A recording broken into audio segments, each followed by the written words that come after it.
पहली प्रॉब्लम ये है कि जब आप ट्रैवल करते हैं तो उसके बाद आपका बजट बिगड़ जाता है। ऐसे में आप क्या करें? ऐसे में आपको बजट के मुताबिक ही डेस्टिनेशन तय करनी चाहिए। इस डेस्टिनेशन का बजट फिक्स कर लीजिए, सस्ते ऑप्शन चुनिए, टैक्सी बस जैसे छोटे मोटे खर्च के लिए चेंज रखें।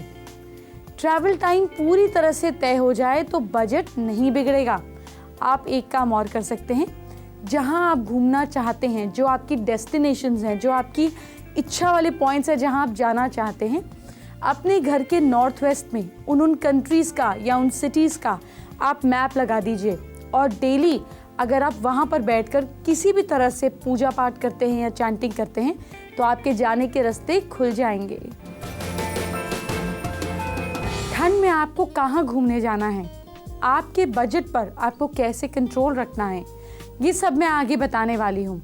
लेकिन ट्रैवल के दौरान आपको किन किन चीज़ों के लिए सावधान रहना है, किन किन चीज़ों का ध्यान देना है, इसकी बात करूँगी। लेकिन पहले जान तो लीजिए कि कहीं घूमने से आपको फ़ायदा क्या होता है, आखिर ट्रैवल इतना ज़रूरी क्यों है। तो जिन लोगों को घूमने का शौक़ है और जिनको नहीं है वो भी ज़रा जान लें कि ट्रैवलिंग से फ़ायदा क्या होता है। जब आप ट्रैवल करते हैं तो आपको देश विदेश से जुड़ी बहुत सारी डिटेल्स, बारीकियाँ मिलती हैं। नई नई चीज़ें देखने से आपकी क्रिएटिविटी बढ़ती है, आपका माइंड शार्प होता है, आपको सुकून मिलता है।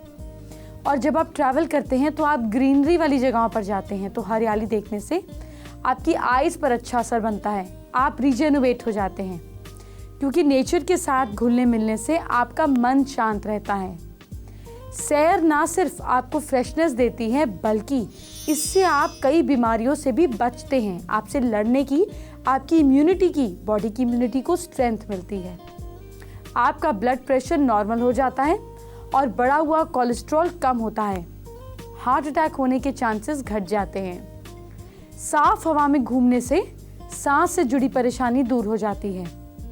और ट्रैवलिंग के दौरान जब आप चलते हैं तो आपकी बॉडी की एक्सरसाइज होती है, जिससे बोन्स मजबूत होती है और मसल्स को एनर्जी मिलती है।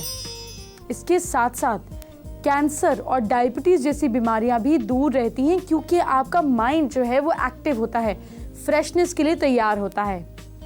आपका फैट कम होता है, आपका डाइजेस्टिव सिस्टम ठीक रहता है और ट्रैवलिंग करने से आपका फैमिली का प्यार आपस में बढ़ता है।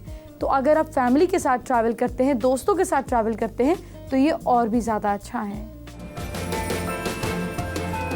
अगर आप ठंड में ट्रैवल करने की सोच रहे हैं तो सबसे पहले सवाल जो दिमाग में उठता है वो ये है कि आखिर जाएं कहाँ।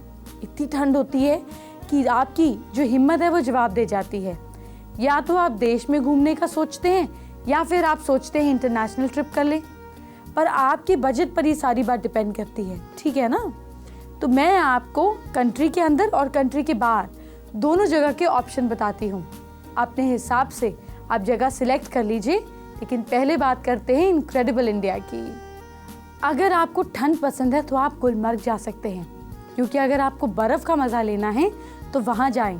और ऐसी जगह भारत पाकिस्तान के बॉर्डर के पास है। गुलमर्ग का मतलब फूलों का वन। यहाँ पर मौजूद फूल आपकी आंखों के लिए बहुत अच्छे हैं, आपको इतना प्लेजर मिलेगा। अगर आप दूसरा ऑप्शन चाहते हैं तो मैं आपको सजेस्ट करूँगी जोधपुर। इससे सन सिटी भी कहा जाता है। यहाँ आपको ऐतिहासिक जगहों के साथ साथ रेगिस्तान के नज़ारे भी देखने को मिलेंगे। आपकी नॉलेज इन्हेंस होगी और यहाँ पर ऊंट हाथी की सवारी आपके बच्चों को बहुत मज़ा आएगी, आपको बहुत मज़ा आएगा। और डर्ट बाइकिंग जैसे पहाड़ों पर भी आप घूम सकते हैं। अगर आप एलिफेंट और ऊंट की सवारी करते हैं तो आपको बैक पेन से काफ़ी आराम मिलता है। जी हाँ, और आपकी बैक भी मजबूत बनती है।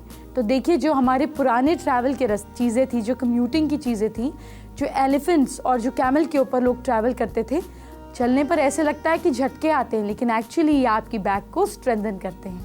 आपको एक और इंटरेस्टिंग ऑप्शन देती हूँ अगर आपको एडवेंचर स्पोर्ट्स पसंद है, वो है ओली। ओली जो है वो पूरी दुनिया में स्कीइंग के लिए बहुत फेमस है। यहाँ पर झील, नंद प्रयाग स्कीइंग, त्रिशूल पर्वत, गुरसो बुग्याल, भविष्य बद्री, ट्रैकिंग और सैरघर तपोवन जैसी खूबसूरत जगह हैं जहाँ पर आप घूम सकते हैं। यहाँ पर आप स्कीइंग का खूब मज़ा ले सकते हैं और आपकी अच्छी फिजिकल एक्सरसाइज भी हो जाएगी। एक और अच्छा ऑप्शन है जैसलमेर। आप यहाँ क्या क्या देख सकते हैं? आप यहाँ सालिम सिंह की हवेली देख सकते हैं, गढ़सी सर झील देख सकते हैं, बड़ा बाग देख सकते हैं, डेजर्ट नेशनल पार्क देख सकते हैं, पीताम्बरा प्रकाश, सोनार का किला और तो और आप यहाँ पे सैम सैंड ड्यून्स भी देख सकते हैं।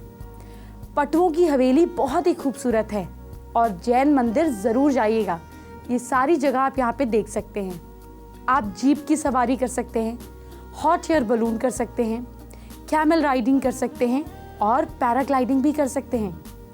पैराग्लाइडिंग करते वक्त आपको डरना नहीं है, बल्कि आज़ाद पंछी की तरह उड़ने के लिए अपने आप को फील करना है।